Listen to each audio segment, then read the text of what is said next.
New York সিটির দোকানগুলোতে চুরি ও ডাকাতির ঘটনা বেড়েছে।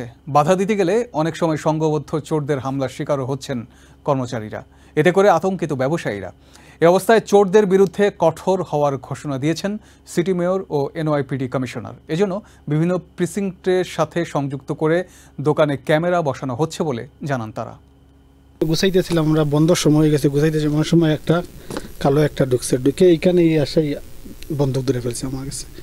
বন্দুক ধরার ফলে বলছে যে চুপ থাকার জন্য, কোনো কিছু সাউট না করার জন্য, কোনো ইয়ে করতেছে। আর একটা বাইরে ছিল, তখন এইখান থেকে এইখানে এসে এইখান পর্যন্ত আসছে। এখানে আসার পরে আমার কাছে নিছে, কাছে নেওয়ার পরে আমার এখানে আমার ধরে আমার বন্দুক আমার বুকের কাছে টাকাইছে। কুইন্সের একটি ব্যবসা প্রতিষ্ঠানে কাজ করেন আখলাকুর রহমান সাগর। সম্প্রতি তাকে অস্ত্রের মুখে জিম্মি করে প্রায় $11,000 ছিনতাই করে নিয়ে যায় দুজন দুর্বৃত্ত। টাকা পয়সা নিয়ে গেছে। আমার আরো 2-3 আগে ওজন বা গ্রোসারিতে 60 জন ঢুকছিল একসাথে।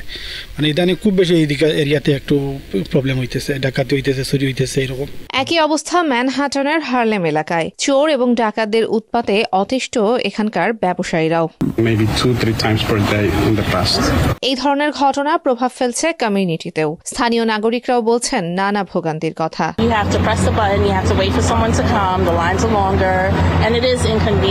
অপরাধ বেড়ে যাওয়ায় পরিস্থিতি নিয়ন্ত্রণে নতুন প্রকল্প হাতে নিয়েছেন সিটি মেয়র এরিক অ্যাডামস। প্রিসিংক্টের সাথে ব্যবসা প্রতিষ্ঠানগুলোর ক্যামেরা সংযুক্ত করা হচ্ছে, ফলে চুরির ঘটনা ঘটলে স্বয়ংক্রিয়ভাবে সেবা দিতে পারবে police. Fusus technology uses a camera integration platform that allows businesses to voluntarily integrate their security cameras with their local NYPD precinct. This is a home run. গত বছরে এই ধরনের অপরাধ নিয়ন্ত্রণে কুইন্সে পরীক্ষামূলক একটি প্রকল্পে সুফল পাওয়ার কথা বলছেন commissioner Edward Caban. Last summer, we began testing the security camera integration platform in Queens. And we've seen very positive results. আইন বিশেষজ্ঞরা বলছেন চুরি নিয়ন্ত্রণ করা না গেলে সামগ্রিকভাবে ক্ষতিগ্রস্ত হবে দেশের অর্থনীতি। এক্ষেত্রে দায় নিতে হবে সরকারকেই।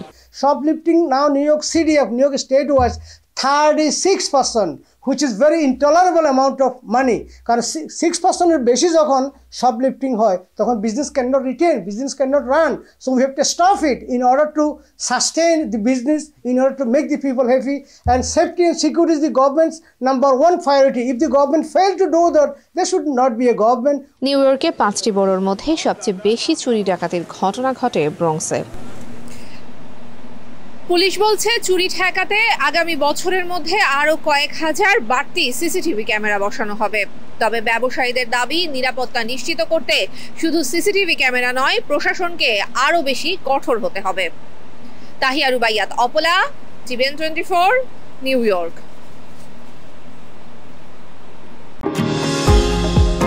নিউ ইয়র্ক থেকে সম্প্রচারিত টিভিএন 24 টেলিভিশন বিশ্বজুড়ে বাঙালির কণ্ঠস্বর।